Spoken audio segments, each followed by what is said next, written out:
Welcome back, everyone, to another week of CAA Hoops Insider with our amazing analyst, John Fanta. And John, okay, you caught it last week when you said the word parity could define this league because we saw that come to life as teams like Monmouth upset Charleston, Hofstra knocked off UNCW, and much more. We'll get into it. But let's first key in on a team that's really established themselves at the top and remains undefeated in conference play.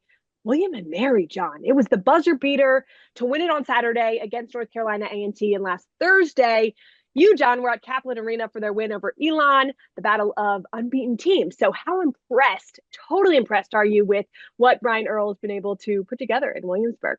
It is absolutely amazing what Brian Earl is doing down in Williamsburg.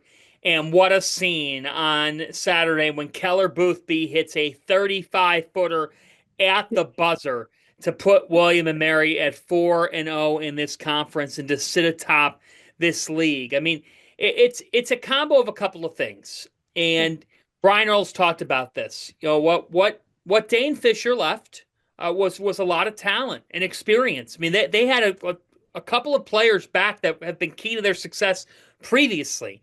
Gabe Dorsey, Caleb Dorsey, Chase Lowe. Those guys are doing so many different things, you know, for this team.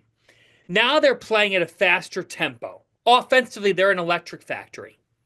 Brian Earl's got this team shooting three. At home, they're averaging 12 or 13 made threes per game. Per game. Wow. That's 36, 39 points per game from beyond the arc.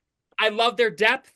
You know, they play a legit 9, 10 guys. They get up and down. They make you work defensively. They wear you out that way. I think that's the biggest thing that I noticed with William and Mary is they're wearing teams down with how fast they play. And across the board, I'm just so excited about everything. And if you are a fan of this program, you have to be pumped.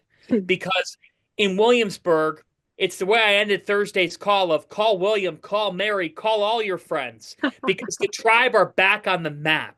And Mateus Case embraces his role. Isaiah Mbang is one of the sleeper players in this conference. With 56 assists on his season, he's helping Chase Lowe. Malachi Ender just does the dirty work. They've got a group, Carly, that everybody embraces their role. They're averaging over 11 made threes per game. They're scoring the basketball at a high rate, leading this conference and scoring it over 82 points per game. The Tribe are for real because they make you play the game on their terms. And that's why they're atop this conference, and that's why Brian Earl is the early candidate for CAA Coach of the Year. It's early, a lot of basketball to be played, but Coach Earl has implemented his style, and the Tribe are back on the CAA map. They are legit, and I think they're going to stay legit in the standings throughout the season because of how hard they play and how deep they are. It's as real as it gets, John Fanta, as Sure real is. as it gets. Let's talk about another group that you can just never count out. Pat Scarry and the Towson Tigers, 2-0 week for this group with wins over Northeastern and Drexel in overtime. Big performers in both of those matchups. What's your breakdown, John? Well, they've got the CAA Player of the Week and the CAA Rookie of the Week. Nenda Tark, the redshirt senior guard from Maryland. 22 points per game this past week. He goes 6 of 10 from three. He's playing at a very high level, average close to 6 rebounds per game, 3.0 assist to turnover ratio. And I just love the way that Nenda played. I think he plays with incredible intensity, but he's a bucket getter. And against Drexel, in a 92-83 Tigers win in Philadelphia, Nenda Tark scored 17 of his game-high 27 in the second half to help force overtime. So, terrific couple of games for him. And now he's got 7 games with 10 or more points. Then the freshman, Caleb Mbea.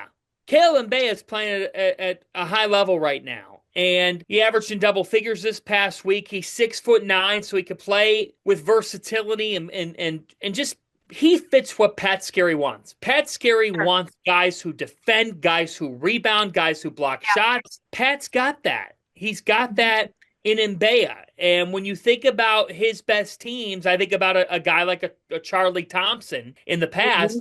He's got guys who are tough. And right now his team is playing that way. We knew they could defend. But when they get offense like they did over the weekend against Drexel, that's where the Tigers take on a different identity and could be a really dangerous team. And I love Tyler Tejada. I love everything that he does. But when you look at the fact that they were able to score 93, and Tejada did have 14, but Tark, Dylan Williamson, who gave him 26, 10 of 15 from the floor. Towson's figuring some things out. What they're figuring out is they got a couple guys who come in off the bench and give them microwave scoring. And when you defend the level that Pat Scary's teams do, that makes Towson a CAA title candidate. Towson versus everybody. They put it on their t-shirts for a reason. You know what I'm saying? But John, okay, moving right along, a 7-game slate on Thursday, headlined by Hofstra heading to Towson on CBS Sports Network, followed by 4 games on Saturday, including Charleston hosting Northeastern. Here we go. That should be a battle. What's your analysis? Well, when we look at this league, you got to also shout out Hofstra. And the fact that Speedy Claxton, he didn't coach over the weekend due to some personal reasons, and Mike DePauli fills in, and the Hofstra staff rallies the guys, and they find a way to win and beat UNCW 66-63. And so for Hofstra, it's a huge win. They got 20 points from Gina Rangarin, and they got 13 from Khalil Farmer. Huge win for the Pride. And now, as you said, Thursday night, down at Towson, CBS Sports Network. This is a big game. I mean, that's a huge game down in Maryland because you're going to get on one side Tejada, but you've got Tark playing at this level. On the other side, Hofstra's got some key pieces that can fill it up, but they've been really good defensively too. But Cruz Davis is going to have to play a big game, a really good game, and Arangarin has to play well as well. Jaquan Sanders, I think, can be important to this game, but. I think about Hofstra, and I think like they're getting it done in a gritty way. It's how they beat Seton Hall earlier this year, and they're going to have to play that way to be able to compete and win the game on the road. But elsewhere, you just said it. A couple of other interesting games. Monmouth, they're going to go down to North Carolina A&T. Do not look at their 4 wins. That was a great win on Saturday over Charleston. Yeah. King Rice has a young team, but they're growing up. Elon at Drexel. I'm fascinated to see the Phoenix. They're rebounding their defense against Drexel, who normally is gritty themselves. And can the Dragons be able to, to get back on track here, bounce back from the Towson game? I think for Drexel, Yame Butler, Kobe McGee, Cole Hargrove, they're getting scoring. They're not getting great 3-point shooting, but they can attack the rim. They got to be able to guard Elon well. They got to be able to, to take away what Elon does well, which Elon rebounds the basketball. Sure. They are defending, and you can't let Sam Sherry and TJ Simpkins and Nick Dorn get cooking, or else you're going to be in for a long night. Northeastern UNCW down in Wilmington. I want to see UNCW. Can they start to find a rhythm?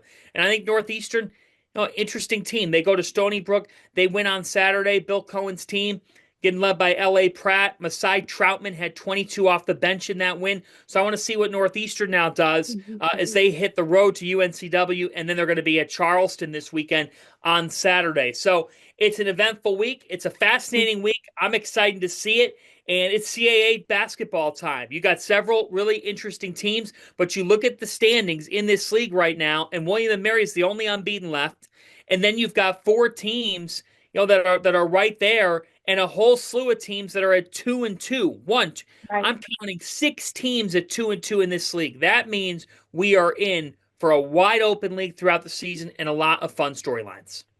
Here we go, John Fanta. And hey, looking ahead, we've got a huge MLK Day triple header on CBS Sports Network on Monday. So make sure you stay tuned for that special CAA Insider coming your way on Monday to talk about those games and much more. And John Fanta, thank you as always for your time, sir. We'll see you next week.